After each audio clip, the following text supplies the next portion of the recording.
right, and we're back. This is episode 142 of the Taproom podcast, and I'm your host, Mike. Oh man, what a week it's been. What a weekend it's been, for that matter. But yeah, this episode, before we jump into all that, this episode is with Chris and Andy Bergsma, the father and son duo over at Mars Brewing in Rancho Cucamonga.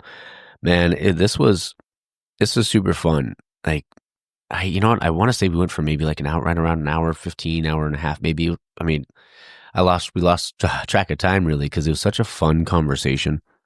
Like, obviously hearing their story and hearing how like Andy's been, homebrewing for, better like almost 2 decades, and then like them deciding to wanting to open a brewery together, and the whole family being involved as well, and their adopted son, Tyler.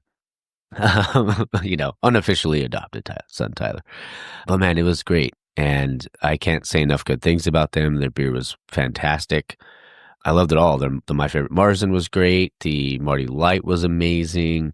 I also had their Dead Gym, which was so good. Pathfinder was awesome. Loved that beer. He gave me a couple crowlers. I was saving them. So as I would I would have one crowler a week, and then I was just pounding. Then eventually, I think it was Friday night, I finally polished off the Pathfinder. So good. But yeah, it was just really cool hearing their story. We talked hockey. You know me, Mike and hockey. I love me some hockey. And I don't get to talk all that often about hockey on the show because, hockey's obviously not as popular. But that was awesome. Being able to talk about, the favorite bands, and then Andy talking about loving Moody Blues and stuff like that. And like, just reminded me of my uncle. So yeah, it was a really fun time. Like, if you guys have not been out there, you need to get out to Rancho. Man, like, because their craft beer scene is awesome. Like, they have great breweries out there. Obviously, they have Mars, Solario, Raul's been on the show, Josh from Hamilton. I know they have like Sour Cellars and all these different places out there. So you need to get out there, try some beers, make it a little brewery tour day. Have a good time. Obviously, be safe. But yeah, and they always have food trucks and stuff like that too. So get over there, man. You gotta get down there. Let's see, but let's start with last week. Last week I was in San Diego. I got to record with Paul over at Paul Dedas over at My Brewing. Man, that was a fun conversation. Like, he even we did a, normally we do the 4-pack, but he turned the interview around on me and did a fuck, marry, kill for breweries. So be ready for that next week. And then I got to talk to Dan, Grant, and Jacob over at Taproom Beer Co. Dude, that place is sick. It's a really, really, really kick-ass brewery. They got good beer. They got good food. We actually got to record in one of the apartments, because it's like the bottom level of like an apartment building. Oh man, but it was really cool. The beer's awesome. I love their merch. They got great merch. But yeah, everything was really great, and it was a fun conversation. So look forward to you guys hearing that. Let's see. Then Sunday, I went and recorded down with Mitch and Amax over at Synth Brewing, brand new brewery. Used to be Gunwale when Gunwale was there, but it's right across the street from Green Cheek. So, but man, like, Mitch just crushed it. Like, we did beer shots of their nitro stout, fire. Their hazy, great. Their West Coast, awesome. The laser lager, bomb. They were all really good. And, he was even saying, he said he thinks some of the best stuff he has are his seltzers. So if you're into that too, you got to get over there and try it. But everything I had was freaking so good. So I'm actually I want to try to get out there soon. I want to get out there and do like a quick recording for like a Stouts Giving episode. So, but yeah, what else we got this week? Dodgers won. They pulled it out. Do you believe in miracles? Yeah. Yeah, but it was wild. Congrats to the Dodgers. Obviously, everybody who listens knows I'm not a Dodger fan, but congrats to them. They fought their way back, man, and that's what it's all about. Baseball. That's what makes baseball beautiful. Like, people say that baseball can be boring, but nah, baseball is a beautiful game. It's a romantic game, especially when you're like, when you think about it, the way things end sometimes. And then you could be down in the dumps one year, and then the very next year be playing in the World Series. Like, like the Blue Jays were. And kudos to the Blue Jays, man. They fought their ass off. But yeah, kudos to the Dodgers. Kudos to the Blue Jays for making it. And let's see. What else we got? Oh, today I will be going hanging out with Dario. We're going to grab a couple Sammys, grab a couple beers. I'm going to take a little, what do you want to call it? Like, what's the thing called? I'm going to take a page. There we go. A page out of Sean Ely's playbook and say, I'm going to call me Mikey 2 Sammys today. Because, had a couple beers yesterday. No, I'm just kidding. I actually only had 2 beers yesterday. Because I was like, you know what? I'm going to be a little light today. Sure, there were a couple doubles, but still. Yeah. And then I'm going to record with the IE Brew Witches out. Yeah, we're going to record it actually at Level Up. But yeah, I'm going to be recording with the IE Brew Witches. They do some great things. They actually just did, obviously October is Breast Cancer Awareness Month, so they did a collab with the brewery for that. And, I'm looking forward to talking to all of them. They have a lot of members. I think I'm going to record about 3 of them, but we might mix and match a few throughout the interviews. So looking forward to doing that. But yeah, I think it's about time for some coffee. I got to get ready because I got to leave in a bit to go hang out with Dario and then head up to, I'll be in Anaheim, then Montclair. All right. Well, I hope all you Dodger fans, congratulations. I hope you guys enjoyed the interview. Oh, wait. Sorry. One more thing before we get started. If you guys are listening on Spotify or if you're listening on Apple, I would ask to please go and leave. If you haven't left a review yet, you can leave a review, but you could also just check the 5 stars, on the thing on Spotify or Apple or whatever you listening on, whatever platform. It's really helpful. I would really appreciate that. And I just made some new stickers, but I'm actually going to launch a new t-shirt. It's another Pokemon inspired one. It's with Morgan and I. So that will be new. That'll be coming out, pretty soon. Also, I want to do, because the stickers are different, but I'd like to send someone a couple stickers. So the first person to actually leave a review on there, and I see it on Apple, I will send you some stickers. Maybe the first couple. Make sure you put your name on there or just DM me or screenshot it and send me a DM out and I'll send you some stickers. Because I actually do have some stamps right now. As crazy as that sounds, I have some stamps. All right. Well, I hope you guys enjoy the interview with Andy and Chris. And again, just talking straight to you guys, Andy and Chris, thank you so much for letting me come down there. I love your brewery. I think it's amazing, and I think everybody should get down there as soon as they can. All right, guys. Hope you guys enjoy the interview. Stay tuned for the outro. All right, guys. We're back in the tap room, and I'm your host, Mike, and I have two very special guests on the show today. I have Andy and Chris Bergsma of Mars Brewing out in Rancho. What's going on, fellas? It's a good Saturday. Good Saturday morning, guys. Yeah, good morning. You know it. So, I know you guys just got back from GABF. Yeah. We're having some beers. I'm having the Pathfinder. Yes, sir. Is that Rawaka, Nectaron, and Allura? Yeah, Allura. Yeah. Dang, all right. My eyes are still good. Hell yeah. It's coming in at, was it say 6%?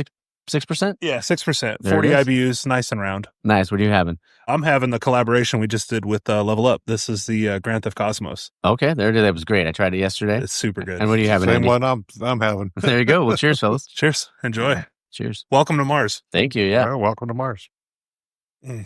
Yeah, Luis had nothing but glowing things to say about the brewery. Appreciate I was like, that. dude, I'd love to have him on. So yeah, then made it all happen. Hell yeah. So tell me how Mars got started. Tell me about your journey in craft beer, man. Well, my dad can answer that. So this is my dad, Andy. I'm his son, and we started this together, and it was kind of his fault. So, Well, actually, it started way back when my wife worked at the Salt Lake City Winter Olympics in whatever year that was. I don't even remember now. 2002. 2002. Yeah. There it is. All right. So she was there working the Olympics, and one of her roommates happened to be a home brewer. And after the Olympics were over and it was getting closer to Christmas, my wife didn't really know what to get me for Christmas. So Okay. she contacted her roommate, Annie, that she was with. And Annie was from New York. And Okay. says, hey, you talked to me about this home brewing stuff. Mhm. I don't know what to get my husband for Christmas. She said, well, get him a homebrew kit, There it is. So next thing you know, on Christmas Day, I open up all this stuff, and I had no clue what any of this stuff was. And what is this? And she goes, you can make your own beer. I go, make my own beer? It's actually a thing. You can do that. Yeah. So that day, Christmas Day, with no experience, no knowledge about brewing beer other than a recipe and a homebrew kit, man, I dove into the pool and decided to brew this beer. And, I didn't know if it turned out good or not. And once it was sampled by the homebrew store guys, and I go, "Yep, you nailed it. It's right on. You did a good job." And there it is. There it went, man. It was like all downhill after that. All downhill after that, you know. Yeah, that started the avalanche. 20 plus years of homebrewing, and then he changed jobs and was able to work, come out with me on Saturdays and brew, because before he was working Saturdays, and then he didn't have to work Saturdays anymore, and he'd come out and started brewing. He goes, "This is pretty cool. I really like this." You know, it's like, I want to learn more about it. Okay, here. Yeah, I'm a student of all these books. I was fortunate. He had the library ready to go. He was like, "Here you go. Just ingest all of this and learn it." And yeah. So, I love that. Yeah. So here we are, man. Yeah. Years later, and with the passion and a dream to let's give this a whirl, man. So yeah. When did when did you first think like, oh man, I want to open up a brewery kind of thing? Like, because I mean, you were homebrewing, but well, we're homebrewing, but we're also doing a lot of things for family and friends. You know, weddings and Christmas parties and things like that. So we were getting the beers that we were making at that time in front of a lot of people that didn't really know us, or know who we were or anything else, and really enjoyed the beer. So we're going, well, maybe we're onto something here. People are enjoying what we're doing.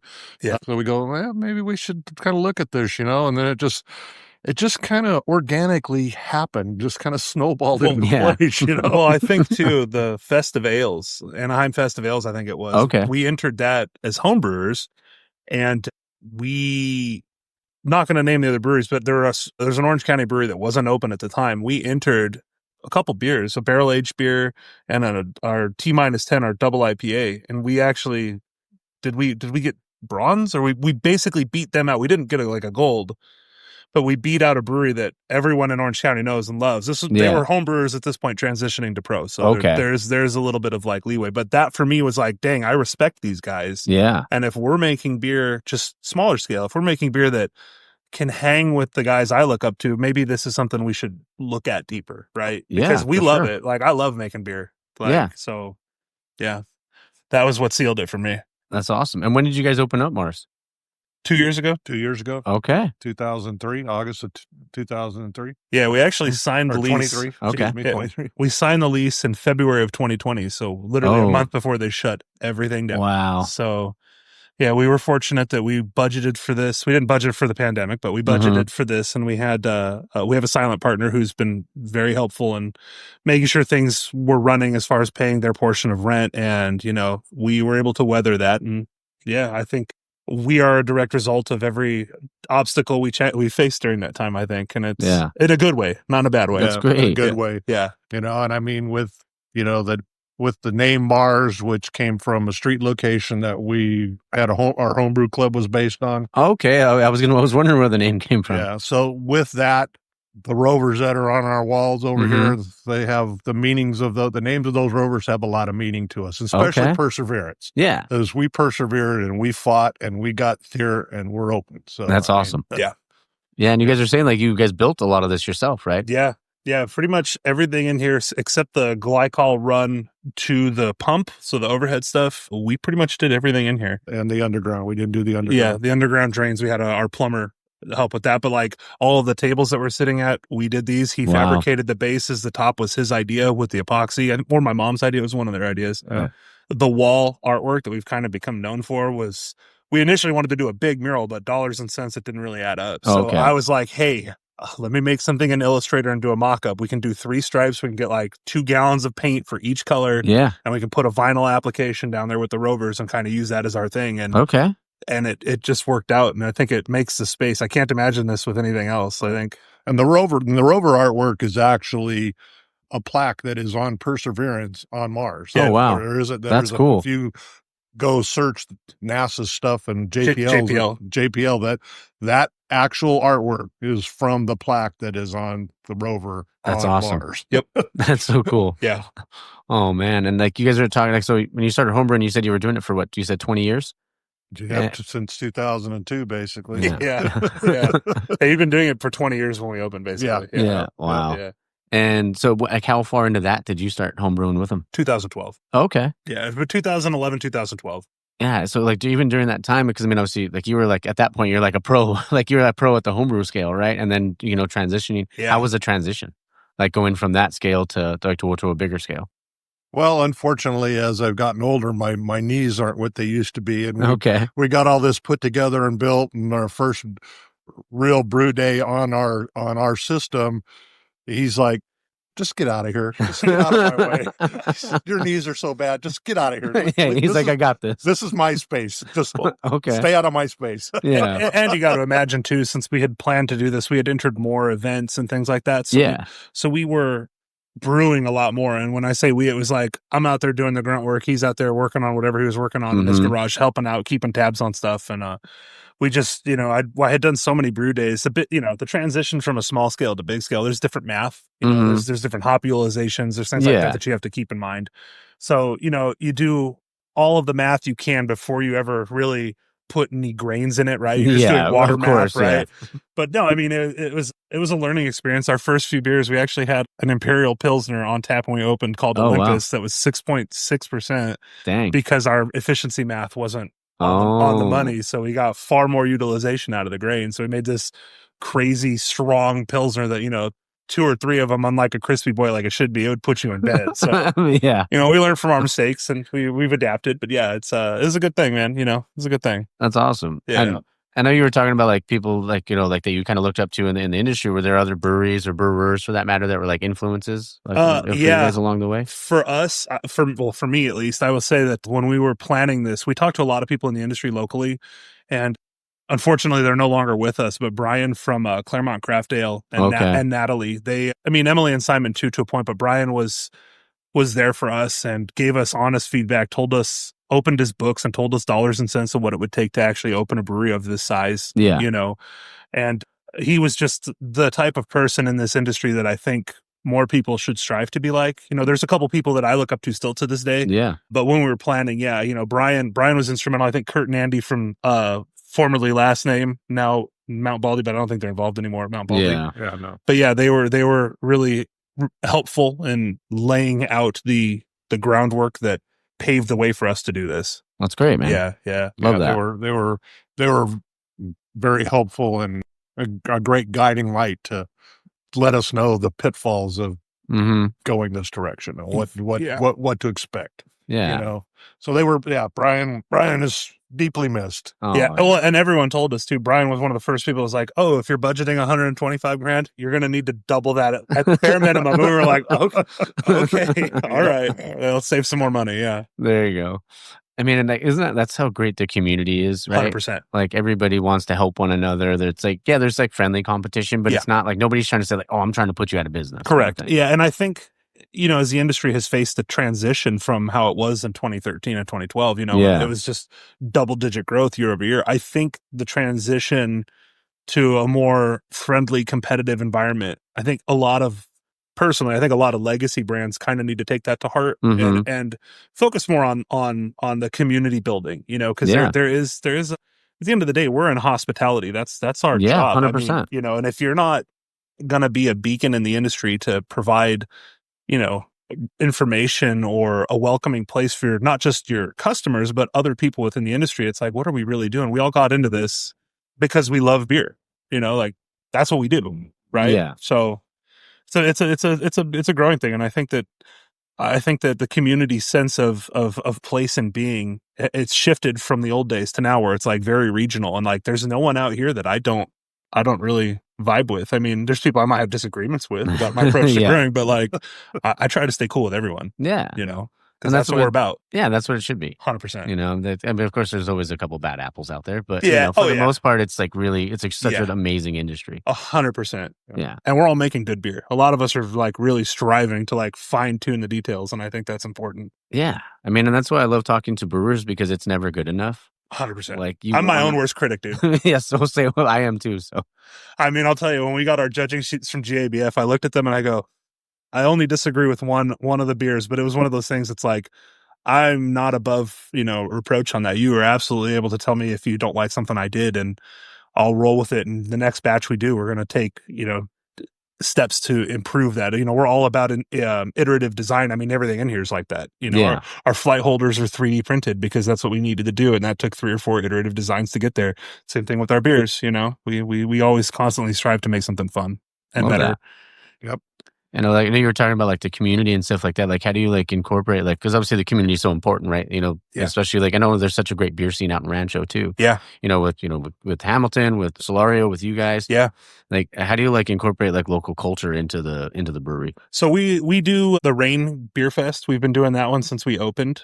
We're season ticket holder. My parents are season ticket holders to the Rain, so they constantly. We love hockey, so they go when they have time. They go to the Rain games. Running a business is kind of hard to manage that. But I mean, we've had some customers of ours that we like to think of everyone that comes in the door as family because this is a very welcoming space. We try to strive for that. Yeah, we have donated tickets to some people that needed a night out with their families. Just hey, take our tickets, go get out there. We have a lot of regulars who have rented this place for engagement parties that are local in the community, and celebrations of life, all kinds of stuff. So we try to be very welcoming to everybody, and that's one of the biggest feedbacks we've got from a lot of people that have chose to have their events here is that we just feel so welcome here. It's such a you guys are so welcoming and friendly, and we really really dig the vibe here, so that's cool to hear from our guests that come in, that's because fantastic. We want you to feel like you're coming to your best friend's house, and come to hang out, that's what we want. Yeah. And that's one of my favorite things about like this industry too. It's like you guys can come to, or anybody can come to a brewery. They can maybe meet someone they don't know and then find a connection and then have a conversation for an hour. The amount of times I've seen some of our regulars sit at the bar and someone new will sit next to them and they'll just strike up a conversation, and now they're going out to other breweries and what have you. And I mean, we just did our first collab with Level Up. That's another thing we're doing with the community. We have a collab scheduled with Metabolic that we're trying to iron out the details on. So we're doing some cool stuff. I think that I'm a firm believer, and my dad's probably the same way, that a rising tide raises all ships. And if you're not willing to share your failures as well as your successes with people within this industry, doing a brew day, I think we're all harming ourselves when we don't do that. I think being transparent with that type of stuff is vital to everyone's success, especially with it being such a competitive industry. I think regionally that's the most important thing that people kind of lose sight of. And I love the local guys. Like I love Luis at Level Up. I love Fresco at Metabolic. And I mean, we're all trying to help each other out and make really good stuff as a bigger, broader community, not just in like Rancho, but just like, the Inland Empire as a whole. Yeah, that's fantastic, man. I love that. Yeah. I mean, there's no reason that, collectively as a whole that, the Inland Empire can't be, like LA, where people want to come here and want to come try all the breweries and stuff like that. So we're that's our goal, is to, help put the whole area on the map, man. It's like, come out and have some good beers, man. Yeah. I mean, because we've got a lot of passionate people out here. Yeah. That's great. I mean, you're a prime example of it, like doing a podcast with all of us guys that just like, we're basically janitors 90% of the time in a brew house, you know what I'm saying? But like, it's a bigger picture. Yeah. Yeah. That's one of like you said, the janitor is one of the things that people always told us, and a lot of brewers will tell you that, brewing beer is the simple part. It's all the cleaning and all the other stuff you got to do. It's the hours and hours and hours of cleaning stuff, making sure everything's sanitized, cleaning this, cleaning that. It's like you do more cleaning than you do brewing. Oh, yeah. Oh, yeah. And so you mentioned hockey, because I'm a big hockey guy too. Yes, are you guys Kings fans? Who do you guys? I mean, I know you like the Range. I'm a Devils fan. Okay, through and through. All right, have been for a very long time. But if I had to pick a local team, I'm a Kings guy. Okay, not a Ducks guy. Sorry to whoever's hearing this. It's a giant Ducks fan, but I'm not a big Ducks fan. Well, I'm going to go all the way to the East Coast. I mean, I've always been a big fan of the Pittsburgh Penguins. Okay, yeah, mostly because of a lot, of the players they had in the past. So. Mario Lemieux, dude. I mean, what are you Mario, Sidney Crosby. Yeah, it's fantastic. Exactly. So, I never lived on the East Coast, but I'm going to the East Coast for my hockey guys. So there you go. But you know what? In general, any hockey game to me is. Oh, I love watching hockey. Yeah, it's so good. Even like just watching on TV, some people like, oh, it's so slow, but no, it's so fun. It's such a beautiful game too. It is when it's played right. It's like. Yeah, that's why. Like, being a Devils fan. We had it really good in like 2003, 2004. Marty Brodeur is a goat, dude. I love that guy. He played till I think he was 41, and they forced him to go to the Blues, right? And retire. Like, that was a bummer, but these dudes out there, man, it's a nuanced game, man. Yeah. And especially when you get into like just breaking down goaltending changes, Mhm. like Patrick Waugh back in the day Oh, yeah. versus Marty Brodeur versus Chris Osgood Yeah. versus Dominic Hasek. Like, Oh, so good. you get into all these little subtle things. It's like a West Coast IPA versus a cold IPA versus a hazy IPA. It's like, bro, it's all the same thing, but like, you're all doing it different. Yeah. Oh, yeah. I mean, I'm a big Avalanche fan, so Patrick Waugh always, strikes a chord. But I mean, I grew up watching them, and I've never lived in Colorado, never been there, but as a kid, like my dad always said, you don't have to cheer for the teams I like. You can pick your own team. 100%. So I was like, all right, well, I really like Joe Sakic. So that was like what did it for me. So good old Joe. Yeah, I've been an Avs fan ever since. It's one of those funny things too, because like with the Avs, the Devils started in Colorado. That's where they initially were from, right? Yeah. And they moved to New Jersey. And it's such a funny thing because there was so much beef back in the day between hybrid goaltending and butterfly goaltending from Patrick Waugh and Marty Brodeur. It just like it changed everything. Mm-hmm. And there's so much beef around it. It's so bizarre. I don't get it, man. He really knows his goalies because he actually was a netminder. Okay. In his younger years playing in youth hockey and club hockey and stuff like that. So he knows his goaltenders. That's awesome. And it's because you don't see, it's not as popular out here. No. Like when it comes to like youth hockey or anything like that, it's like you have to go to like find a league somewhere. Yeah. And so I used to play for the San Diego Gulls junior team, essentially their roller hockey junior team, which they're a AHL team.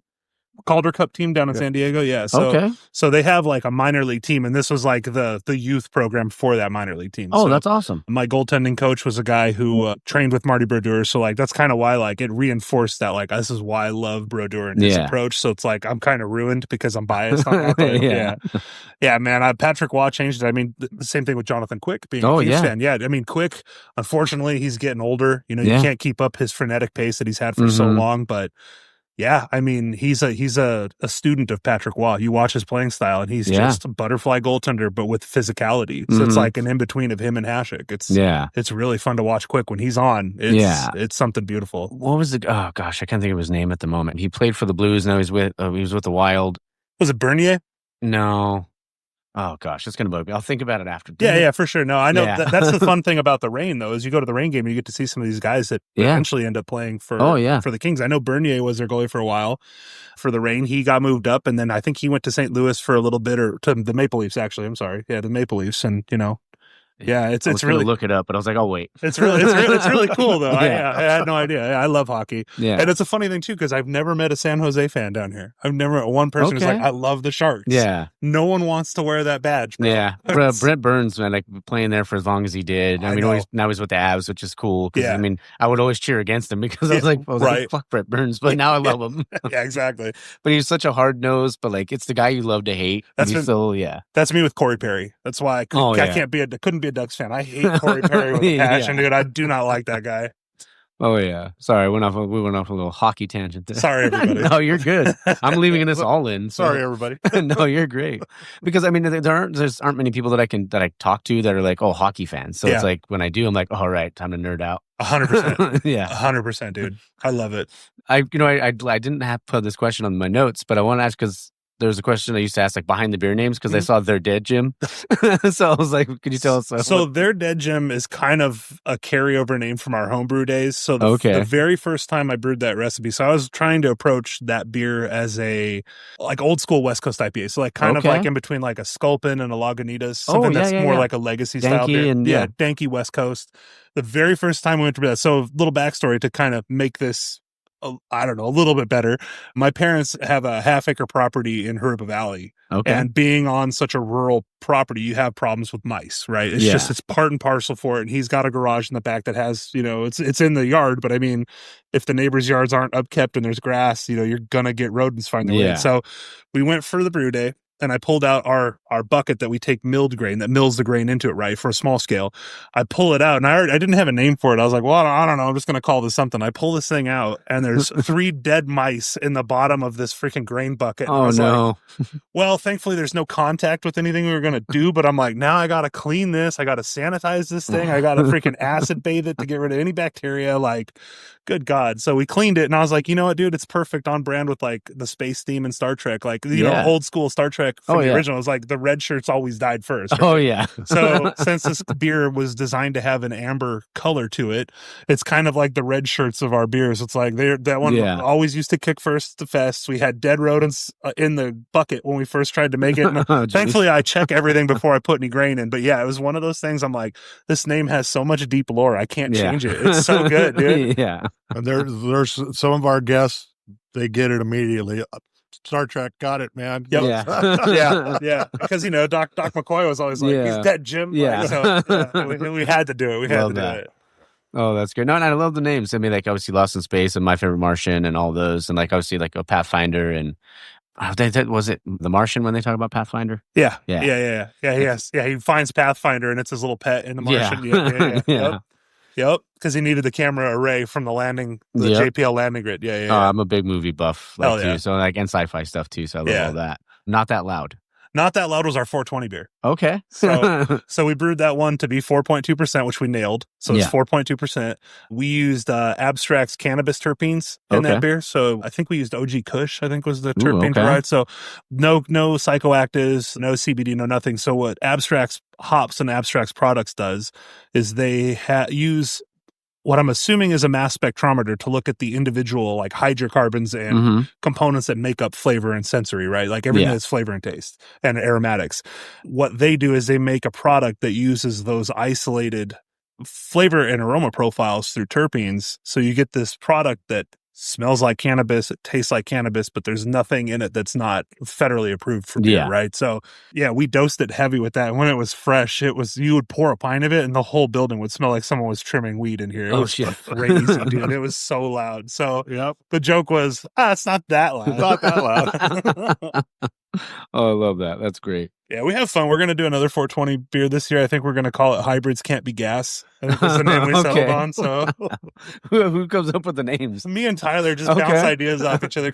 So Tyler and I work together at our day job because we still, every single one of us now, hold a day job. Okay. I think my mom's retiring. So, you know, there's a transition period there, but we all work full time. This isn't really a hobby. This is something that we love to do and we'd love to grow it. But, you know, the reality of the world is health insurance is expensive. Everything's crazy. Of course, So full-time jobs. Tyler and I work at the same job together. That's actually how I rope-a-doped him into this. Okay. And, we share, we work in IT for a school district. So we share the same schools. So we kind of break up work and we'll just be driving around doing tickets and we'll just talk beer and we'll bounce beer ideas off each other. And he actually came up with the Not That Loud. And we have another Italian IPA that's not on right now called Joppa Pons. Okay. It was just something dumb he said, and I was like, that's hilarious, and I can't get it out of my head. So I mean, we just come up with stupid names sometimes. I mean, we both have a note in our phone just of dumb names we've thought of, and it's really stupid, but it's funny. Yeah. Like, that's great. That's what gives us joy, you know? Yeah. I mean, you're having fun doing it. That's all that matters. That's the most important part. Yeah. Yeah.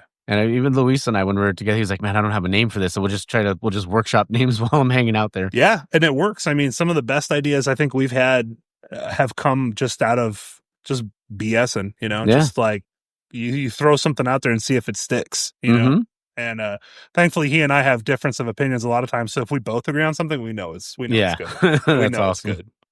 One thing I was love to ask is called like flight school. So like if you were going to give like, so if somebody maybe that's not necessarily like a craft beer drinkers, a lot of times they just come in with their friends. They're like maybe not doing it. If they were going to give them a flight of something to sip on, what would you give them? For us, I would say at least one of our seltzers. We usually have a mango habanero seltzer, which we're out of right now. We process all of the habaneros here. It's not hot, but it has big habanero flavor. Okay. Right. So I'm a big pepperhead. I want that flavor. Same. I want that flavor to carry through, but I don't necessarily want to light everybody on fire. Right. Because everyone's heat tolerance is different. I would say at least one of our seltzers I would do. Right now, what we have, I would say probably the Speak Softly. Either the Speak Softly or the What So Proudly. Probably the What So Proudly. What So Proudly would be one of them because it's like a bomb pop, melted down red, white, and blue. Oh, okay. There you go. I would do that because that one kind of ticks the fruity, sweet, kind of, you know, savory kind of deal. And then I would say absolutely you got to do Marty Light. Marty Light is just super crushable, super sessionable. It shows It shows our approach to making the lighter side of things. I'll have to have that one next. And then this might be a controversial take. I would say go with something hoppy probably right now the collab we did with Level Up, because that is kind of like our deep space, our Mhm. cold IPA line we normally would do. And then I would honestly say probably the black IPA. Ooh. Honestly, yeah, because the black IPA that we have, either the black IPA or Entropy. yeah, Entropy's a fun one too. The Smoke Kolsch, Smoke Kolsch, yeah. that one's very different. It's one of those divisive beers of ours. I would say it's Okay. probably 60-40. 60% of people get it and they're like, damn, this is good. And the other 40 are like, I don't like smoke. I don't like barbecue. I don't want this. But yeah, no, the black IPA show is kind of what we do for like the malt forward stuff, even though it's still an IPA. Last year in December, we did 2 barrel-aged beers and bottle releases called Stacked and Jacked and Mass Monster. Okay. And this was our first time doing them in this scale, because we've done barrel-aged stuff as homebrewers, but like never anything this big.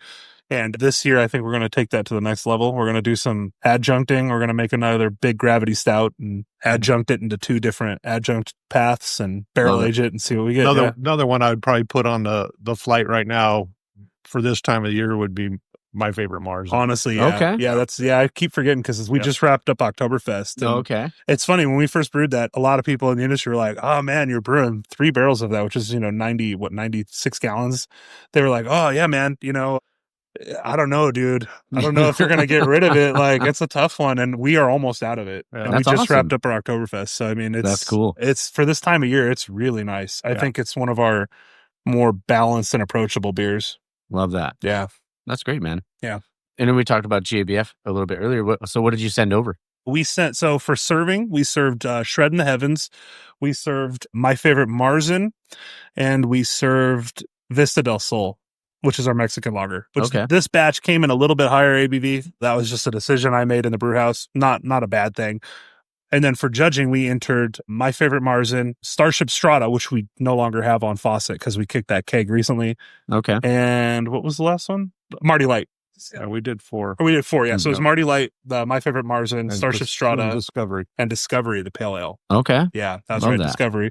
And Discovery, unfortunately, just the nature of shipping beers to Colorado, the fill wasn't perfect, and the beer, unfortunately, got oxidized in transit. So the notes on that one, I was like, had to have been a bad bottle. It's just, it happens.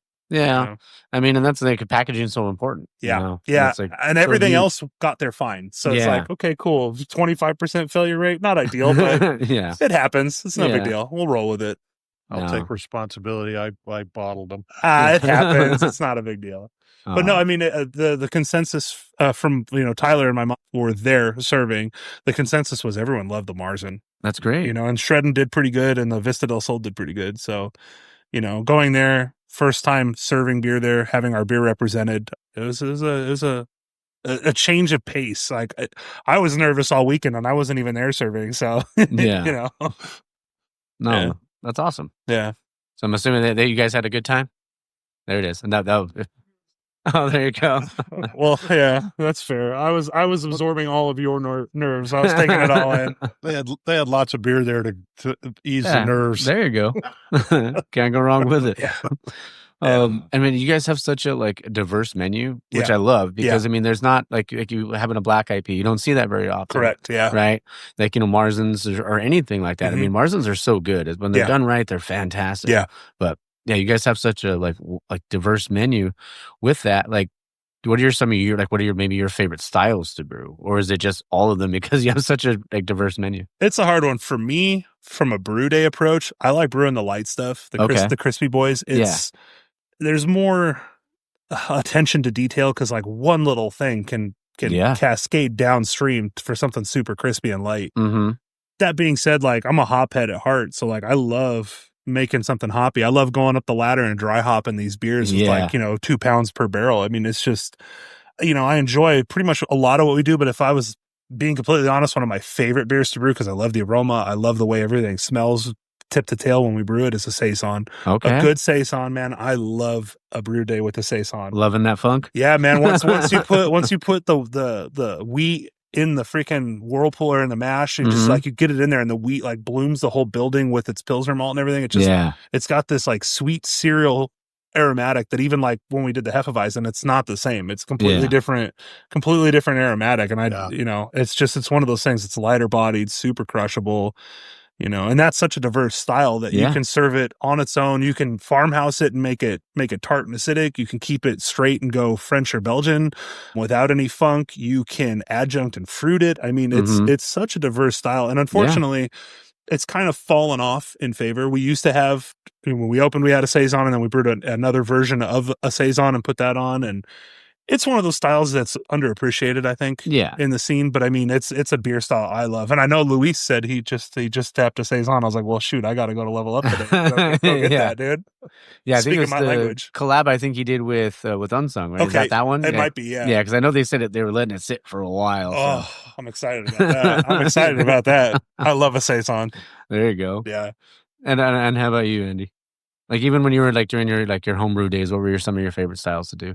Well, I mean, like him, I'm definitely a hop head now. I mean, for the most part, I mean, I love a good Saison. I love, different lighter beers. I mean, different things, but at the end of the day, I'm more of a hop guy. So if I go out and go roam around other breweries, I'm usually looking at the IPAs, or if it's a brewery that I haven't never been to, I'll start with their lighter stuff, and because it's hard to hide flaws in the lighter stuff, and so you kind of give you an idea how their beers are, So, but at the end of the day, I'm more of a hoppy guy. So I mean, I'm so happy our Black IPA Dark Matter's back on, because I miss that beer. There it is. It was like last year when we had it on, spun up some crowlers of that. Okay. And I was going through actually 16s. It wasn't a crowler. It was a 16. Going through my fridge, and I find a can of Dark Matter. Yeah. It's like, okay, this thing's been in the can for a while. Let's crack this bad boy open and see what it's like. Yeah. I poured that in a glass, man, and took that first sip, and I mean, it was like, hello, darkness, my old friend, man. I love that. I mean, those are literally the words that came out of my mouth, because it's just such awesome. a nice beer, man. I really, really like our Black IPA. So that's quality control, right? Yeah. Checking a beer like a year and a half downstream because you forgot about it in the back of your fridge. Yeah, exactly. Yeah. I mean, it's like I opened up a crowler a couple weeks ago of Hop Circles. Oh, really? Yeah. That was almost a year ago that was put in a crowler. And it was still very tasty. Okay. Nice. All right.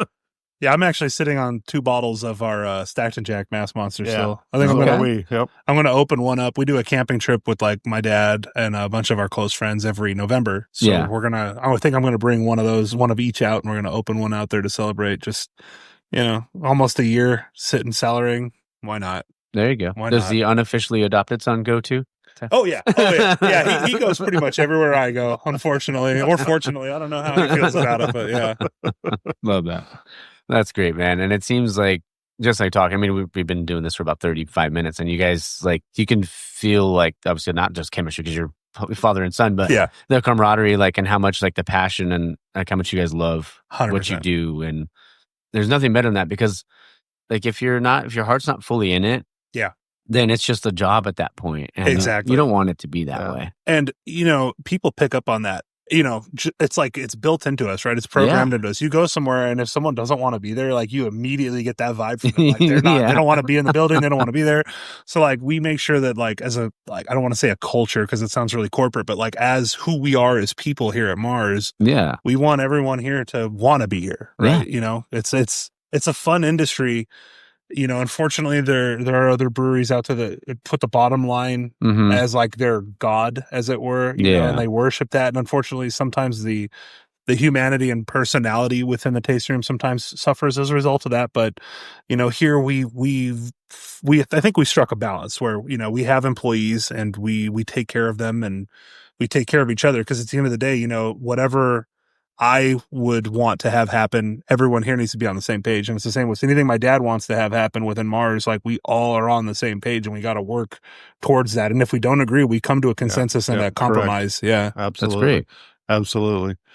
I mean, one of the things that I've always thought was one of the coolest things about making beer is we could brew a beer and we could ship a beer anywhere in the world. And I might not ever know the person that possibly on the other side of the globe would be drinking my beer, but absolutely loved it. And go, oh my gosh, this is one of the best beers I've ever had. To me, that is so awesome and so powerful that, to be able to to have something like this that, has been around for millennials. Yeah, it's crazy, right? And I think that's a deeper thing, is like, I'm a big believer that beer brings people together, right? 100%. So it's, for everybody having a difference of opinion about a million different topics, I think that at the end of the day, if you can sit down and have a beer with someone and just like not even talk about the stuff you might disagree with, just find commonality in the glass. We could all agree to disagree, but let's sit down and have a beer. I think that's what is the magic of it, right? Because like we've been doing that as humans for millennia, like you were saying, like sitting around a campfire telling stories. Well, this is a way to carry that heritage, Yeah, I've always equated like this show to that because it's like me going to a brewery and talking to someone that I've more than likely never met before. Yeah, and talking beer over a beer. Yeah, it's fantastic. Yeah, talking hockey, talking all kinds of stuff. The whole shebang. Yeah, 100%. Yeah, I love this industry, and it's seen its ups and downs, but I think everyone in this industry nowadays, we're mostly on the same page with that. And it feels really good because you can tell you go to a place and like, if you go to a place that's super corporate, it might be owned by Anheuser-Busch, right? Mm-hmm. It's like going to Walmart versus going to like, your local Ace Hardware, right? Yeah. There's a big difference, so you can pick up on that, but I love it. People in this industry are freaking awesome. Yep. And I've made some really good connections and friendships with people within this industry that I wouldn't trade for the world. Honestly. That's great. Yep. Mind if we take a quick break? Sure. Sweet. All right, we're back. I'm having the Marty Light. Märzen. My favorite Märzen. I'm having the My Favorite Märzen. Okay, Yes. Sweet. Did you want Marty Light or did no, I'll have that one next. That's fine. Okay. I love a good Märzen. So okay. I'm in. I spaced out. No, you're good. So this one's coming in as a 6.2? 6. Yeah, I think so. Yeah. Right. There it is. Yeah. Yeah, 6.2. Yeah, 6. I don't need glasses yet, so we're okay. Cheers, fellas. Cheers, brother. Cheers. Oh, you got the black IPA there, Andy? Absolutely. There you go, Old Faithful. Yeah. Oh, that's tasty. Yeah, the Märzen came out really nice. Yeah, I'm very that's happy with super that. smooth. Yeah. Love that. Yeah, it had enough residual sweetness and fermentation. It finished where we wanted. Yeah. The hop choices, I think, were right on the money. Yeah, it came out nice. No, that's perfect, man. And that's great. we used 100% German ingredients in it too. So German malts, German yeast. Yeah. Okay. Yeah, we Love it. had a good time with it. Yeah, last year when we had that on, we had guests that came in, and she goes, "I'll have my my favorite Märzen." And after she took a drink of it, she goes, "I just found my favorite Märzen." Oh, love that. That's cool. Little play on words. I love it. Exactly. So this next segment's called the 4-pack. So it's 4 questions. First question is, what's one beer that never leaves your fridge? What one beer that never leaves the fridge? Yeah. Something you always because stock up. you're always restocking it. that you want to drink at your house. Oh, that's a tough one. Yeah. I know. Well, that's a tough one because Yeah. my beer fridge is full of all kinds of stuff. There you go.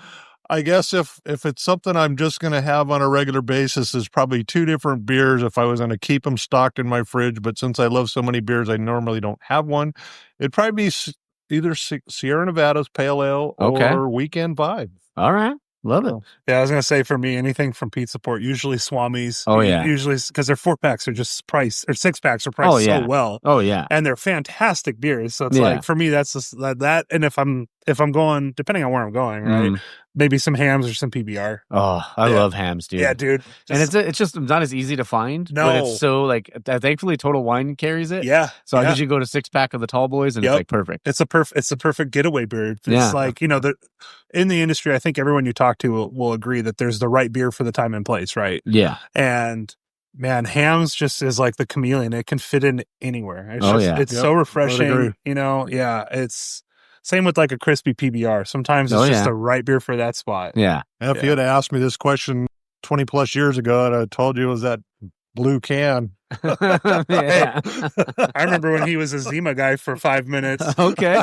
Hey, it happens to the best of us. I was a Smirnoff Ice kid at one point. Oh man, did you ever get iced by your friends? I don't know. That's the worst, dude. They're like, you didn't do it. You got to drink this now. Yeah, dude. Yeah. Oh, there you go. Yeah. Good old Henry Weinhardt's. Yep. Yeah. The next question, if you weren't in beer, what would you be doing? And it could be anything you've ever wanted, even as a kid. Like you're like, I always wanted to do this.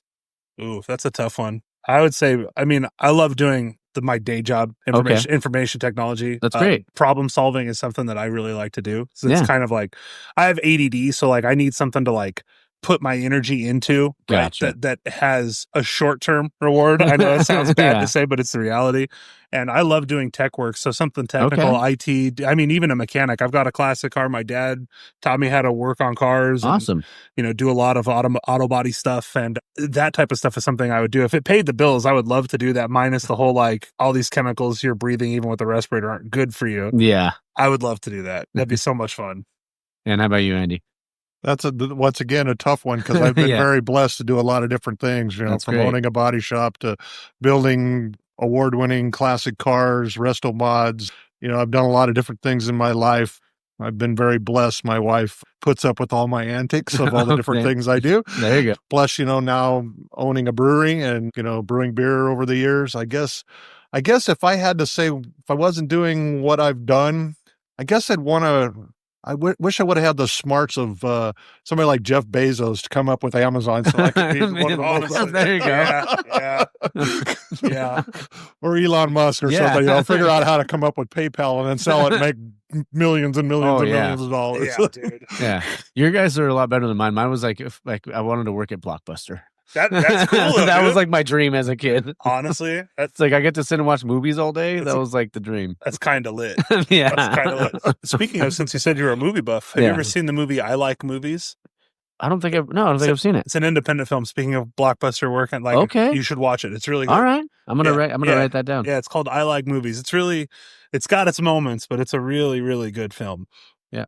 Already typed it in. Good man. Saving that one. I think you'll dig that one. It's a good one. Okay. Let's see. So number 3. So I know you guys just did a collab, obviously, with Luis at Level Up.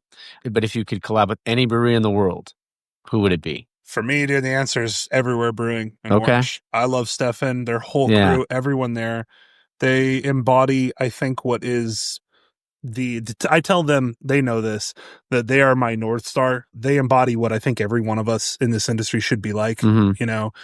Welcoming, friendly. They understand that, this is a hospitality driven industry. Yeah. And they make your first time there for that customer feel exactly the same as someone who, like myself, and we're in the industry, we go in there and we see them. There is no difference between how they respond to strangers and friends alike. Yeah. And their beers are phenomenal. Last year at GABF, they won Brewery of the Year for their size. Mm-hmm. Stefan and his crew earned that 1,000%. That's awesome. I mean, they are my number one. Those guys and their crew, they're the ones that inspired me to use Hyperboost and Dynaboost. That's great, honestly, yeah. And I mean, it's just the shared knowledge goes so far. And I love those guys and girls over there. I love all of them. Yeah, I would concur on that one. I mean, if I would, any other ones I'd add to that list is possibly Green Cheek and Virgin. I think okay, really cool. I love Virgin. I would also add Drecker if I could make that Drecker's happen great in too. North Dakota. That's kind of hard logistically, but that would be so legit because I love everything. I don't think I've had a single beer from them that I didn't enjoy. Yeah, and they have the whole hotel there too, don't they? Yeah. They do Drecker Fest there. That's their anniversary, and they sell out the hotel, and they do all sorts of crazy stuff. Man, those guys I guess it's a bucket list trip for Fargo. Yeah, trust me. Tyler and I have already looked at it. You got that travel trailer down. No. Tyler and I looked at it. You fly into Minneapolis because you can't really fly into Fargo. You don't want to do that. Yeah. Fly into Minneapolis and then you drive 6 hours to Fargo. We've looked at it. Okay. We've looked at it, dude. Oh, you know what I want to ask you, because you talked about classic cars and stuff. Did you guys ever go to the SEMA show or anything that back in the day? Yeah, my mom worked for SEMA for 25 years. Oh, really? Yeah. Cool. Super right on. cool. Yeah, she was there. My stepdad was there for about 15, I think. But nice. They would go every year. I've only been a couple times, but it's a lot. Yeah, it's not a one day thing. Oh, you no, need it's multiple huge. days to ingest that. Yeah. It's. But it was every October. I knew my mom was going to be in Vegas for SEMA. I mean, like you said, I've been blessed to be involved in a lot of different industries. I worked for an off road racing team. I worked for Walker Evans Racing years ago. Okay, and I got to know a lot of guys that were superstars in the off-road world at that time. The Walker Evans, Ivan Stewart's, Rick Mears, Roger Mears, McPherson's, all those guys that were in the off-road arena. And we were at SEMA one time walking that show, and I ran into Ivan. I was talking to Ivan, and he goes, I was told if you spent only 3 minutes at every vendor's booth in this show, you couldn't see every vendor in this show. That's for crazy. The entire run of the show. Yeah. 3 minutes. Yeah. Yeah, it's crazy. Yeah. And it's gotten bigger since then. Yeah. Yeah, it's crazy. Yeah. Did you ever go to like Bonneville or any of that stuff too? Have not done Bonneville. I Yeah. want to do Bonneville. Yeah. Bonneville would be cool. Yeah, my stepdad because he had his own car, so he would go out there and he for like 1 year he held the land speed record, but then it got broken the next That's year. super cool. Yeah, That's it's, super cool. I don't know. You might have met him at a steam machine. His name's Vic Wood. That name sounds super familiar. What class do you know? What class? I don't remember. I probably have a picture of the old car though, Okay. and I'll have to show you guys too. It's the rules and regulations for Mhm. Bonneville are crazy. Like naturally aspirated V8 pushrod engine, it has to be a certain displacement, and then there's like the unlimited class, and Mhm. yeah, it's crazy. Yeah, I got to sit in the car a couple times back in the That's day, super cool. but that was That's it. super cool. Yeah, that's that jet fuel, man. It's like, woo. Yeah. Race fuel's no joke, dude. Yeah, you get so high off the fumes. I'm just like, Jesus. Yeah, like what's yeah. going on right now? That's the thing I love about car shows. I mean, unfortunately, because, we run the brewery, so we don't have as much free time to go to car shows and take our classic cars out. But Yeah, you see something with a built engine driving by Mhm. that's running on race fuel, and you're just like, oh, it burns the nose so good. yeah. Like, it's so good. Oh yeah. Yeah, I don't think your mom knows about it yet, but she probably does because she's on the Instagram feed for it. But Sunday is the cruising PCH I saw. for Camaros. They want to get all the Camaros out there. Nice. That's So- cool. Yeah. I don't know if your mom wants to. She knows she's doing a run on Sunday, so she can't take her car out to go to cruising PCH. So Unfortunate. There you go. Oh, last question, the 4-pack. What's a guilty pleasure you like secretly have or not so secretly have? Do you have an answer? I have an answer on deck. I thought about this. My guilty pleasure is the Pitch Perfect movies. Okay. I love those movies so much, and I really just it just hit. I don't know why. Nothing wrong with it, man. It just hits, dude. And there's 3 of them, so there's like 6 hours of movie to watch. There it is. Man. They're bangers. Love that. I don't know that I really have a guilty pleasure that I desire or do or whatever. Okay. That's another one, a tough one for me. Yeah. So, It's all good. I mean, in my 60 plus years, I've done a lot of cool stuff, but I don't really think I really have a guilty pleasure. No, hey, I mean, and it seems like you've done so much in your life too. So I mean, that's awesome. Yeah. Here you go, Mike. That's my Chevelle. Oh, love My that. dad and I built. I got photos of all of our cars, so yeah, you can kind of see, what he's done. That's his car that he did. Oh, that's beautiful. It's a 67 Chevelle, and then my mom's got a sweet 69 Rally Sport Super Sport, or 67 Rally Sport Super Sport convertible Oh, Camaro. holy crap, that's beautiful. So, that's what he has done, building things and, Yeah, having a good time, doing fun stuff. that's great. We're Yeah. a family that has done a lot of stuff together, in case you can't tell just from our chit chat, man. And, No, that's fantastic, man. I'm fortunate. I have good parents that, going into business with family is challenging. Oh yeah. I mean, even if you have a good relationship, Mm-hmm. and I'm fortunate to have that. I know a lot of people don't. And I'm very grateful that we're able to do this all together. That's great. Thank you, son. Of course. Yeah. Of course, dude. Yeah, and I'm so grateful that I got to meet you and just hang out with you guys for a little while too. Hell This yeah, has been so fun. Hell yeah. Do you have a memorable brew day or like a fun brew day or maybe like a worst brew day or even one or both? So, I mean, the most fun brew day I think we've had, it's a hard one. I mean, the first brew day I think we ever did in the building was fun because it was like the realization of the drink, right? Like the fire's lit, everything's running. You're like, this is happening. That like, come to Jesus moment where it's actually happening. Yeah, and you're like, is it too late to back out now? Did you sign the lease? Hope this turns out okay. yeah, exactly. And I think the worst brew day we had was That was recent. It was a recent one we did. So we have since changed some equipment out to mitigate this issue, but in the name of big hazy IPAs, we were brewing our Cataclysm IPA, which also just kicked, which was another high gravity. I think it was like 7.5% hazy IPA. For those of you who don't know, when you brew and you have grains that have a ton of protein and sticking power, essentially, you're basically making oatmeal on the mash, right? Yeah. And if you try to pull, even with a work grant, if you try to pull really slow and you have equipment that can't handle that, you choke the equipment out and you get a stuck mash.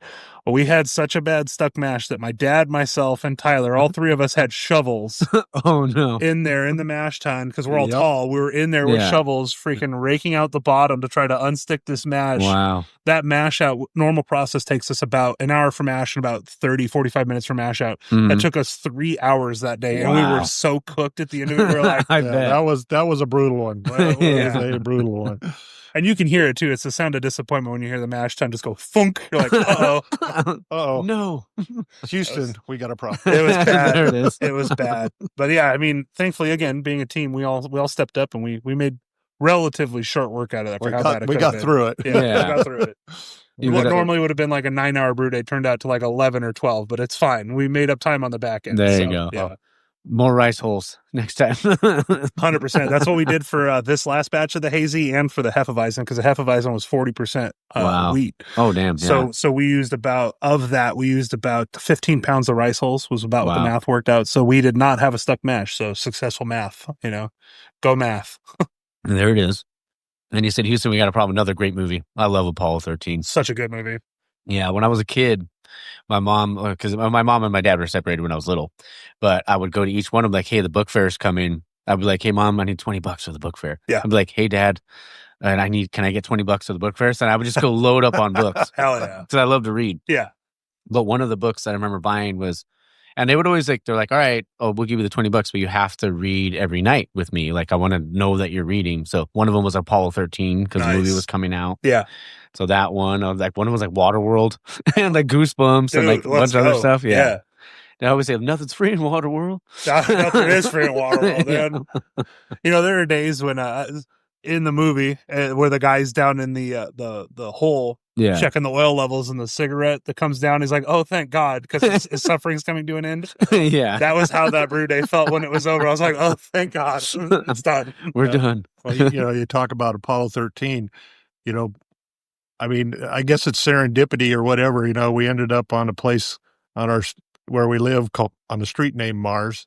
Yeah. And our brewery's named Mars. Yeah. And I grew up during the Apollo program. So I remember that as a kid. Oh, that's so cool. Cool. All of my childhood, the Apollo program. And one of the things that even today is so inspirational to me is when they get to T-10. Yeah. That bad boy's going to get lit and go up. Oh, yeah. And I tell no you what, stopping it even now. watching SpaceX launches and all that stuff now, whether I'm watching them or we're able to see them from here or watching them on, YouTube or whatever, they're still amazing. I mean, a couple weeks ago, I watched a launch out of Vandenberg from on top of the roof of Green Cheek and Sunset Beach. Love that. Well, and it's one of those things, like, that might be a controversial thing to say today, but like, that's one of those things that makes me proud to be an American. Every time I see a rocket launch, I'm like, oh yeah, hell yeah, dude. Bald eagle screeching right on, overhead, brother. Dude. Yeah, exactly, dude. I love it. I mean, unfortunately, we're not long for this world as a species. We've done a lot to do bad things. Yeah. Yep. And I think the future is out in the stars. Carl Sagan said it too. Yeah. That really there's more to this than just living and dying in the dirt of Earth. So I think we should. William Shatner famous as Captain Kirk, man. Yeah. Traveling to. You know it. That was a space western, dude. Exactly. Was 100% a space western, dude. Even because I love both. I love Star Trek and I love Star Wars, but even then, it's like hard to like find someone that likes that too because they're so divisive. I don't get why. Like, they're both good. Like, they are both good, and I mean, like, I've seen the divisiveness between like Star Trek OG and then like Next Generation and then like Babylon 5 and what. It's like they're all different, but like for me, dude, I grew up when the Next Generation was like on TV with Picard and number 2, right? So it's like, but I love Captain Kirk, Spock, and McCoy, dude. Like, that's my vibe. Well, back in the day, you didn't have a VCR, you didn't have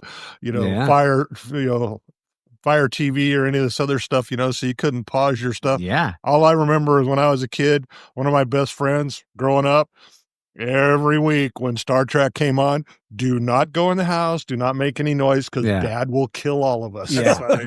And nobody better call. Just take the phone off the hook. 100%. Because Star Trek's coming on and I got to watch my Star Trek. Oh, yeah. Hell yeah.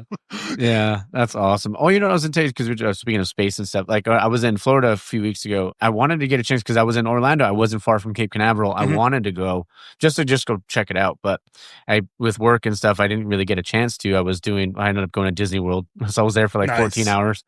And then I went and saw Daytona. Nice. Because I was always like a Hendrick Motorsports guy. Hell yeah. So I love Jeff and Jimmy and all those guys. And even when Dale came over. Hell yeah. But that was like, when I saw Daytona, I was like, this is fucking badass. Daytona's rad, dude. Yeah. Daytona's rad. Yeah. I want to go check out Daytona firsthand. Like I've seen, my wife's from Florida, and she tells me all these things I got to go do in Florida, and I'm like, stop it, stop it, you're making me want to go to Florida. Oh man, but it was great. But I would love to see Cape Canaveral one day. Yeah. I'm planning on going back out there so I can just spend more time. Yeah, but I'd love to see that. And I mean, that's the thing too. In Cape Canaveral, they have a Saturn V laid down on its size, so you get to see the size of those. I think they're F2 engines. I think is what the F1 engines is what they call that. Those things are huge. Oh yeah. And I mean, the manufacturing technique on those is lost to time, unfortunately, because the way those engines work is the jet fuel actually goes down the outside of the cone, goes up the inside to cool the whole shroud, and then goes into the injector plate for the combustion chamber, essentially.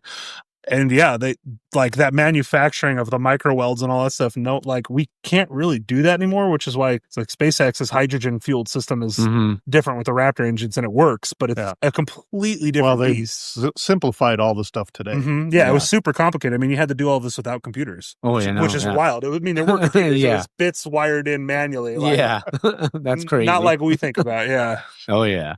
The next segment I had for you is called Taproom Tunes. Like, what do you listen to when you're brewing? Because I know you're a music guy.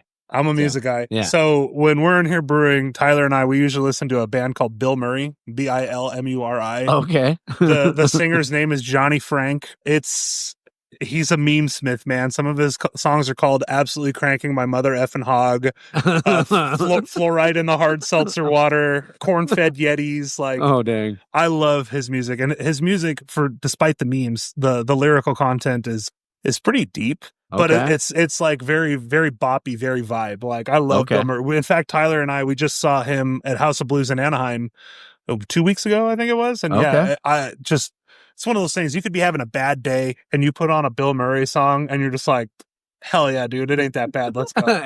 Like, so Bill Murray is like, we usually start our day off with that, and then we'll go into the deeper stuff. Like, we'll listen to I listen to everything. So it could be Pink Pony Club, Chapel Roan, one song, and then the next song is Battle of Triton by Netherwalker, dude. Just like crazy heavy death metal stuff. Like, it doesn't matter.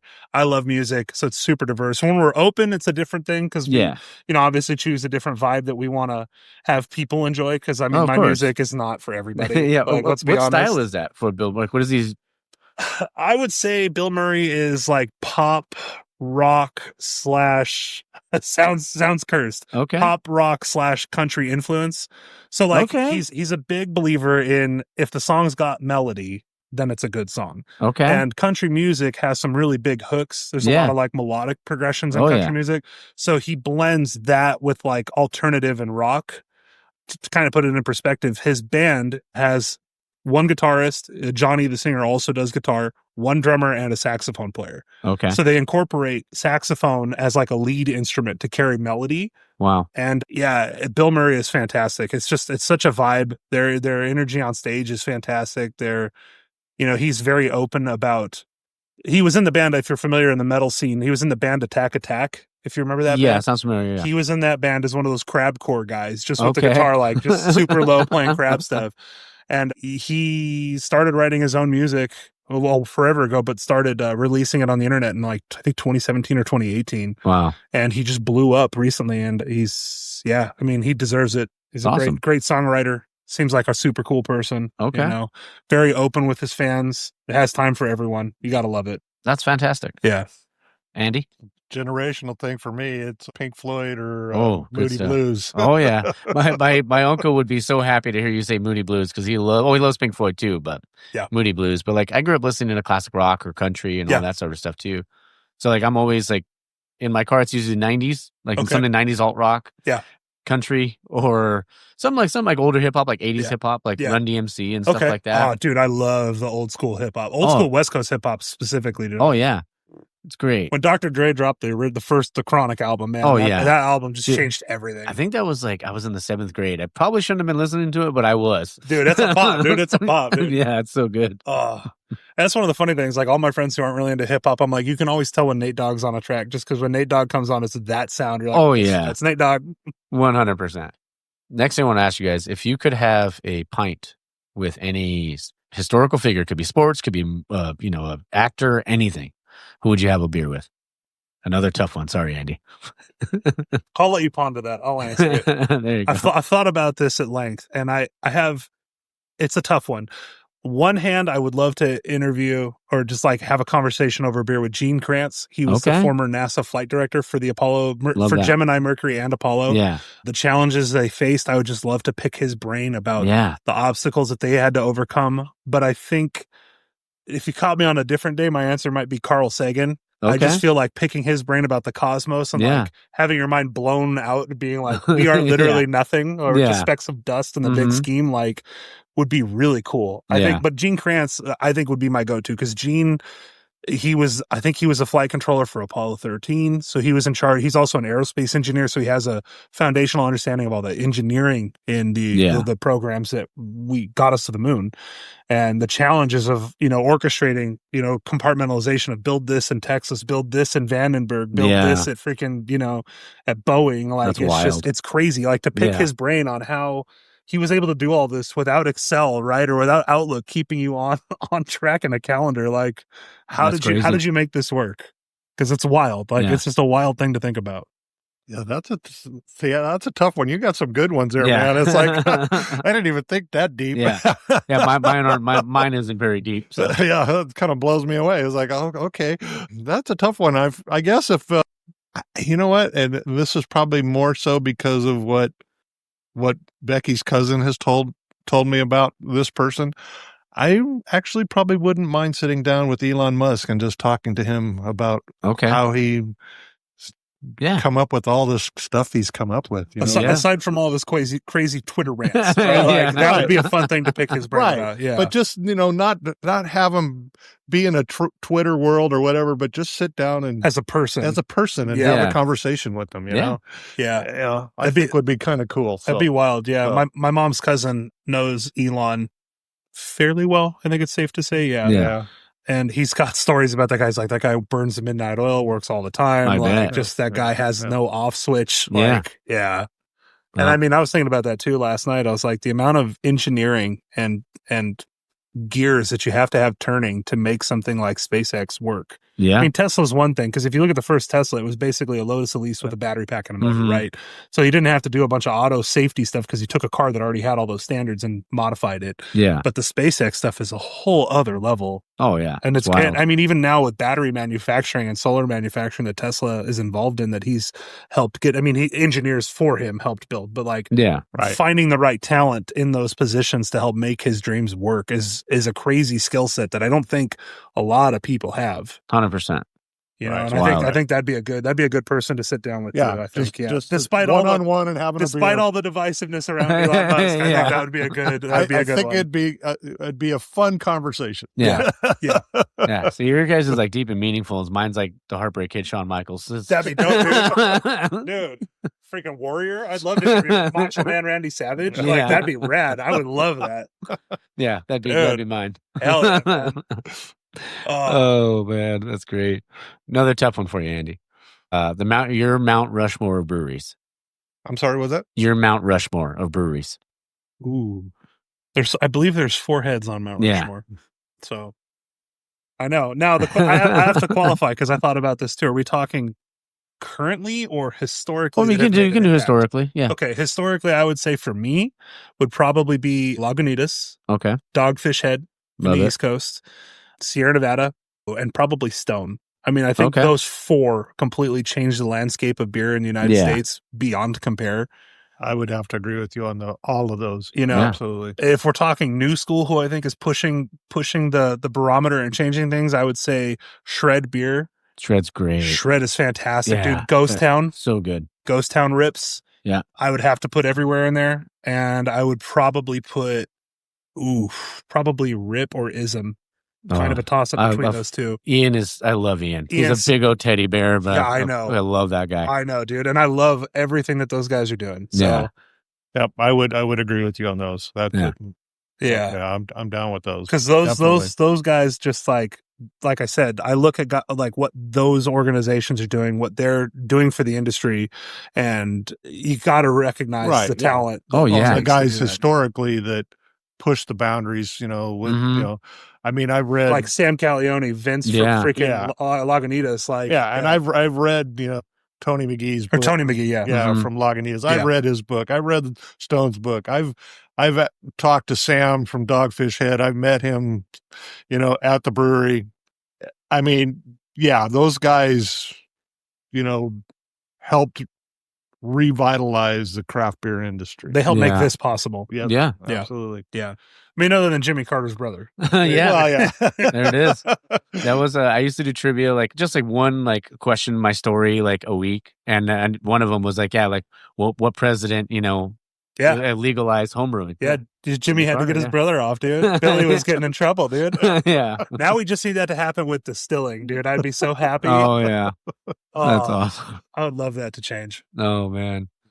Next question I have for you is if you could bring something back from your kid that's not around anymore, what would it be? Oh, we're going to have very different answers, I think, on this one. But for me, I would say not having a worldwide connectivity at the fingertip, I think is a big thing. When I was a kid, let's say I was an adult when I was a kid, right? If I wanted to open this brewery, I would have to go make the connections and meet people in the industry and go pick their brains and knock on doors and make real connections, not just parasocial connections. Yeah. And I think that for all the good things the internet has given us, being accessible to information 24/7, I think we've lost something important about our humanity, right? Like it's really easy to take people just because of the internet and be like, that person's whatever. And it's easy to write people off. And I think that unfortunately we've kind of become as a society where it's like, it's really easy to disqualify people for nonsense. And I think when I was a kid, like that was never a thing that we dealt with. And I know like as you grow up, you care more about issues and things like that. Yeah. But like, I think the reality of it is we're not so plugged into each other like when I was a kid, I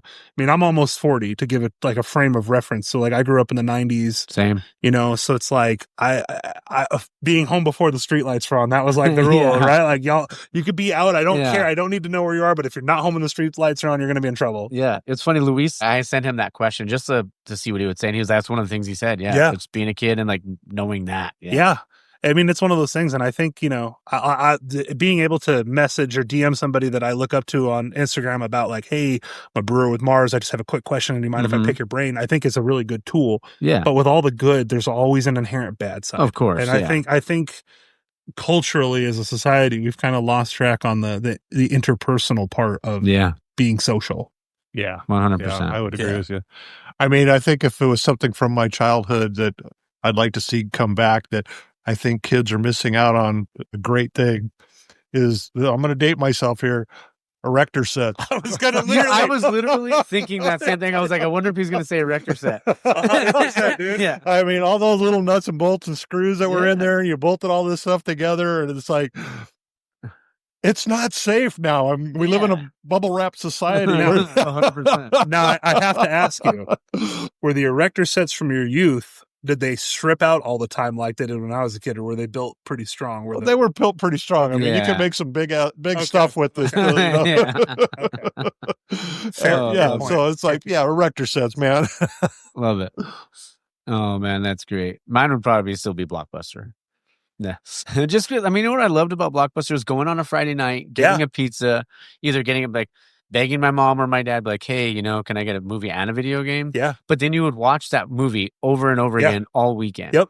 Right? Yep. Because you had like, didn't have like readily access or readily accessible or whatever. I mean, did you get the buckets of popcorn too? Oh, I would get a bucket of popcorn. Course. Oh yeah. You have to, dude. Yeah. And then especially like when me and like my buddies would come over and we'd have like bagel bites or, or pizza or Chef Boyardee or whatever, Yeah, dude. That's the thing that my wife turned me on to, is putting sweets inside of the popcorn. I'm like, popcorn's already sweet enough with the butter, bro. Like, but yeah, she'll put like, I dunk mine in nacho cheese. Yeah, I've heard like there's a whole thing about like putting M&Ms or Reese's Pieces or whatever in your popcorn. I'm like, this is dangerous, dude.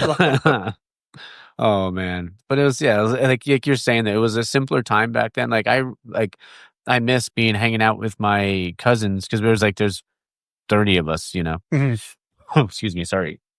From my mom's side, and we'd be outside pretending to be freaking young guns. Like one of us would be Billy the Kid, another one would be Chavez, and all that sort of stuff. Yeah, dude. But yeah, like it was just different. Like we'd walk to 99-cent store and buy the water balloon grenades and have a war. Yep. Dude, my buddy Tommy, he was a next door neighbor kid. He was 2 or 3 years older than me. When we were a kid, he would ride his longboard. I would ride my mountain bike, and we'd go to like Jack in the Box or Stater Brothers or Graziano's little pizza place. Right? Yeah. And then, like, as we grew up, he got his license before I did. So we'd take his 89 CRX with freaking subs in it. We would drive up to Ontario Mills because they just opened, and we'd just go power walk Ontario Mills, like, for hours on end. Like, you know, we weren't connected with cell phones. Tommy would just show up at the door and he's like, hey, you want to go to the mall? I'm itching to go do something. I'm like, let's go. I got nothing going on. Yeah. I miss that. I miss the spontaneity of it, right? Like everything in our lives now is so calculated, regulated, and planned out. And like I miss the spontaneity of just like, let's go out. Yeah. I remember like my dad was like, it was just before my prom. And he's just like, are you going to go to prom this year? Because my senior year. I was like, I don't know. I'm thinking about it, blah, blah, blah. And he's like, well, here's, you know, a couple $100, you know, if you take care of all your stuff, if you decide to go. Yeah. So I was like, so do I get to keep the money if I don't go? And he's all, sure, son, sure. So what I did, I was like, I went to my cousin. I was like, hey, can we get a keg of Pyramid Hef? And it was like about $100. Yeah. So I was like, I have an extra $100 left over for whatever I want, but I invited all my buddies over instead of going to prom like the week after, and then we threw a kegger. Hell yeah. Yeah, it was legit. That sounds awesome, dude. That sounds like a good time. Yeah, it was the dream. Hell yeah, dude. Oh man. So last question I want to ask you guys, and this one's come straight from Daniel Drennan from Beer Paper. If you had to describe yourselves in one word, what would it be? That's a tough one. I've thought about it. I would say for me, community. Yeah. I think that's a big thing for me. Every time we have a discussion internally about, you know, plan for this or plan for that, my number one question that I will always pose to everyone else that's an owner and involved in the brewery is, are we doing right by the people that allow us to be successful? Mm-hmm. And I think having that sense of community and being an open and safe space where we're like, we don't take a position on any current hot topic. We just, we operate because like our thing is beer. We're here for beer. I'm here to share what I do with you guys. You know, I think community is a big sense of who we are. Yeah. I think that's an important thing for me. Yeah. That's awesome. Yeah. That's something out there's got a hog of a beer in it, dude. That's Austin's truck. Oh, there you go. I think definitely loud. That thing's got some shop in it, dude. Yep. That's a tough one for me because I don't know any particular one word.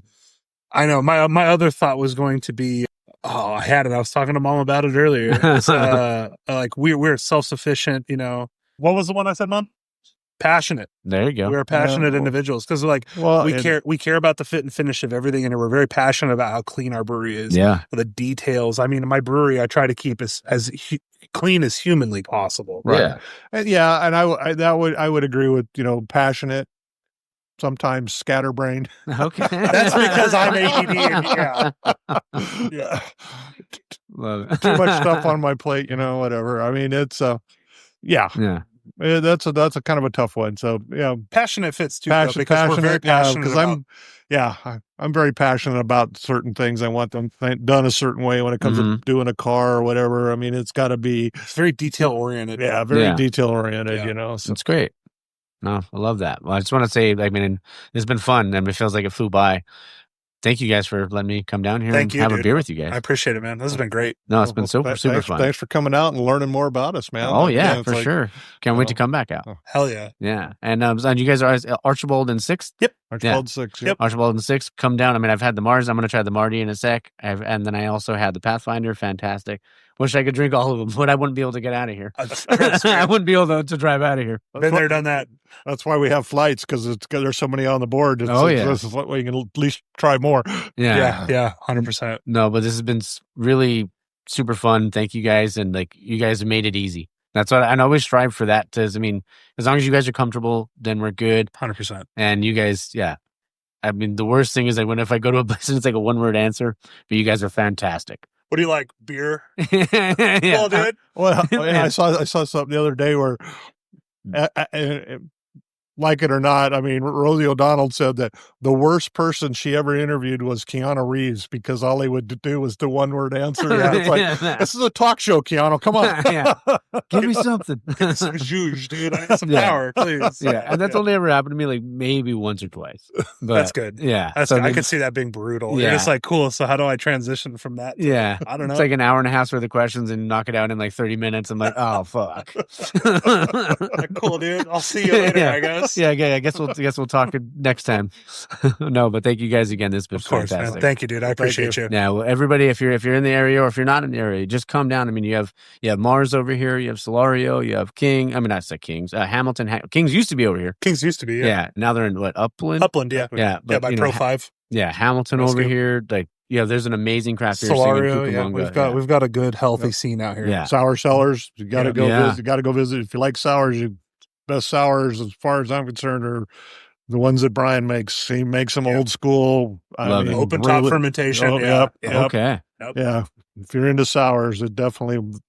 People come in here all the time. You guys got any sours? No, we'll leave that to Brian. You want good sours? Go visit Brian over at Sour Cellars. So how great is that though? Even just for you, like you have your space, and obviously we've talked about the community, but you're like, if you want to try it, go over there. 100%. And then we do that all the time. You know, because like people are like, oh, you don't have anything with fruit in it, and I'm like, I don't have anything with fruit other than our seltzers. But if you're a fan of fruit forward, I know Solario's got their lime Mexican lager. Yeah. I know that Hamilton has Cactus Jackpot or Cactus Jack or Double Mango. Like we will 100% support the people around us because it's the only way to be, right? 100%. Yeah. Yep. Try to be good neighbors. Yeah. Pay it forward. Be good people and pay it forward. That's kind of what we're about. Yep. Yeah. Yep. I quote Mr. Feeney all the time. I say, don't do well, do good. But at 100%. There it is. Yeah. Mr. Feeney. I mean, that's, back in the day, the Mark and Brian on the radio, one thing I always enjoyed hearing at the end of the day is that when they would sign off from their show, Brian would always say, now go out and be a good human.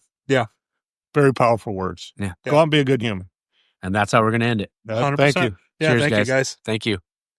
All right, guys. Hope you guys enjoyed that. Like I said, it was an honor and a pleasure, for that matter, to be able to talk to Andy and Chris and, just be able to meet the whole family, and it's really cool, like I'm sure you guys could hear it, but just being there and their passion and the love that they have for this business and obviously for one another, being father and son and being a family business, it was just really cool to see.